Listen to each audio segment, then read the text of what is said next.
CR7. Ouais, l'actu est forcément sur lui. Donc, interview au Vitriol la semaine dernière. Ça a bien pourri le début de rassemblement des Portugais, parce qu'évidemment, Ronaldo, Bruno Fernandes, son coéquipier à Manchester, qu'est-ce qu'il en pense, tout ça. La fameuse vidéo avec la... Qui paraît un peu froide. Ouais, la poignée glaciale entre les deux. Ils disent non, c'était une blague, tout ça. Bon, bref. Et donc, on apprend mardi. C'est ça. Il y a 2 jours que Ronaldo, Manchester et Ronaldo, c'est fini. Donc voilà. Ronaldo, chômeur au moment de commencer cette Coupe du Monde. Et Ronaldo, chômeur, tu le dis, ça génère aussi beaucoup d'exaspération, le fait qu'autant de lumière soit braquée sur le cas personnel de Cristiano. Ça l'est toujours, mais là, pour des raisons extrasportives. Cristiano lui-même était en conférence de presse il y a quelques jours et il disait qu'il en avait un peu marre qu'on parle à tout le monde de sa situation personnelle. Ouais, mais c'est forcément et puis je veux dire, Ronaldo c'est le Portugal. Il y a d'autres très bons joueurs évidemment, Bernardo Silva et on en passe. Mais Ronaldo c'est le Portugal depuis 15 ans, donc forcément que la situation.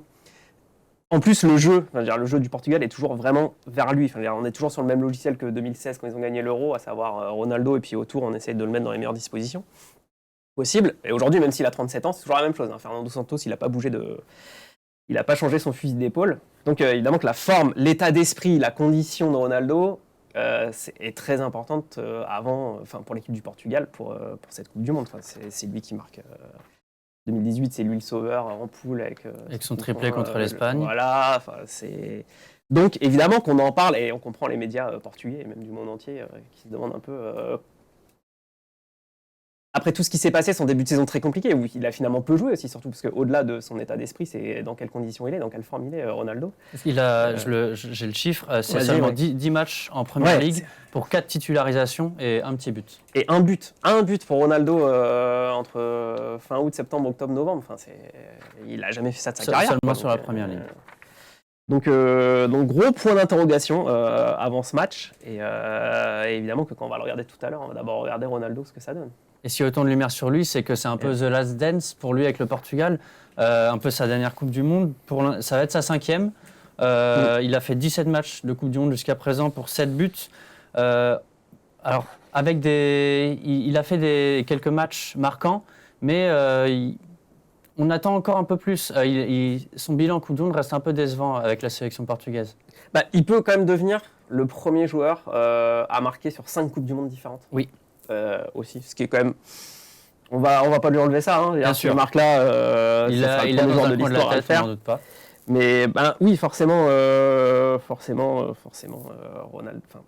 Le Portugal donc a gagné l'Euro avec lui et ça restera à jamais dans ce palmarès. Mais des nations aussi. La Coupe du Monde, on reprend. Si on reprend Coupe du Monde 2006, du coup sa première. On se souvient comment le Portugal s'est fait éliminer.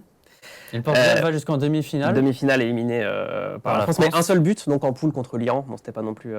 Après, à cette époque, Ronaldo n'avait pas non plus toute l'influence qu'il a depuis acquise au sein de cette équipe. Mais 2010, gros fail quand même, parce que 2010, Ronaldo a déjà gagné des ballons d'or. Il est le joueur qu'il est, 8e de finale. Seulement. Et un but contre la Corée du Nord en poule. La Corée du Nord qui s'était fait lessiver, je crois, 7-0 par le Portugal. Voilà, donc petite compète. 2014, pas mieux, hein. 2014, pire même, puisque le Portugal sort dès les phases de poule, devancé par l'Allemagne et par les États-Unis. C'était la surprise de cette édition. Ouais. Et donc un seul petit but inscrit en 2014. Contre le Ghana, qu'il retrouve aujourd'hui. Contre le Ghana. Et donc 2018, on l'a dit, donc son triplé contre l'Espagne, on s'en souvient très bien, magnifique et tout. Mais derrière, le Portugal, ça perd en 8e de finale. Contre l'Uruguay. Donc oui, ça a jamais vraiment marché. Ronaldo et la Coupe du Monde... Et donc là, à 37 ans, on se dit, c'est pas nous qui allons dire qu'il sera pas là à 41 ans, parce qu'avec lui, on sait jamais, à la prochaine. Mais non, ça évidemment que c'est sa dernière chance de briller, et il a aussi les joueurs autour de lui pour le faire. Cette sélection portugaise, elle est quand même costaud. Elle est très talentueuse, ouais. Tu as cité Bruno Fernandes. Derrière, au milieu de terrain, il y a le milieu de terrain portugais qui est arrivé au PSG cet été, Vitinha, tout à fait. Entre autres.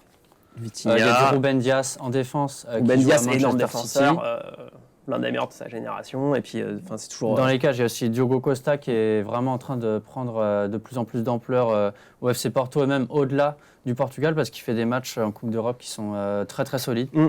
Tout à fait. Donc, à voir ce que ça va donner la mise en route tout à l'heure. On sera là en tout cas. Voilà. On sera là devant.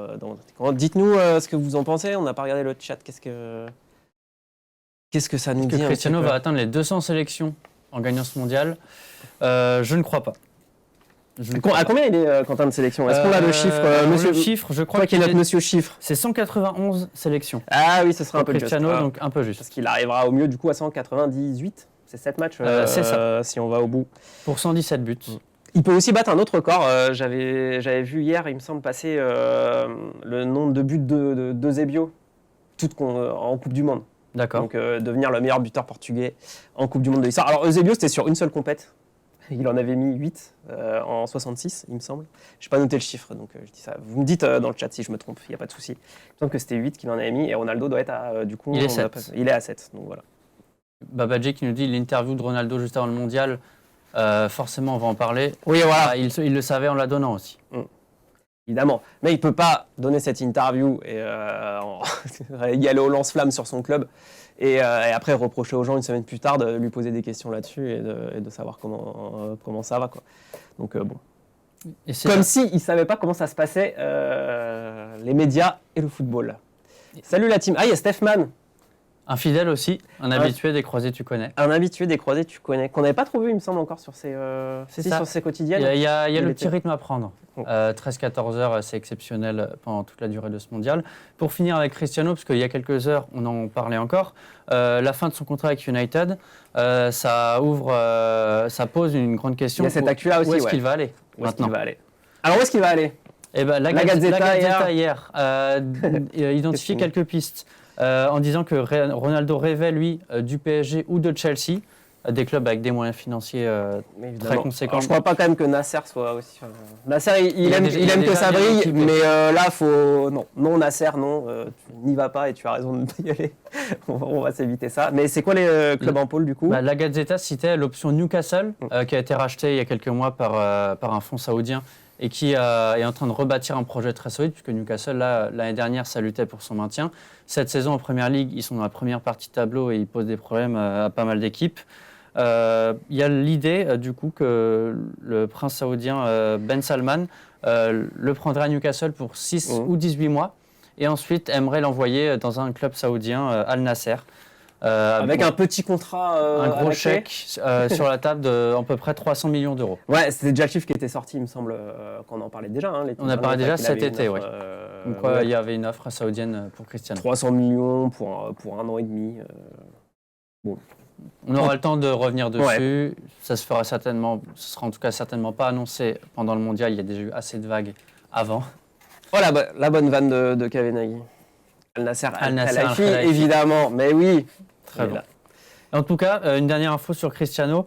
Hier, la Fédé anglaise a annoncé 2 matchs de suspension pour lui, parce qu'au printemps, il avait mis un coup dans la main d'un supporter d'Everton en faisant tomber alors le téléphone de ce supporter. 2 matchs de suspension du coup qui s'appliquera également dans un pays autre que l'Angleterre. Donc, où que Ronaldo signe, il devrait commencer par 2 matchs. Et s'il allait au Sporting pour aller après au PSG, finir la saison Sporting. Le Sporting, ce serait romantique. Ouais, pareil, on avait parlé l'été dernier. Un peu trop utopique, malheureusement peut-être. Alors, il n'aura pas 300 millions au Sporting, en tout cas, s'il y va, ça on peut le dire. Mais... Le Sporting s'était déjà exprimé d'ailleurs sur le sujet en disant Ronaldo, nous on lui ouvre la porte, mais on ne peut pas lui payer le salaire auquel il prétend.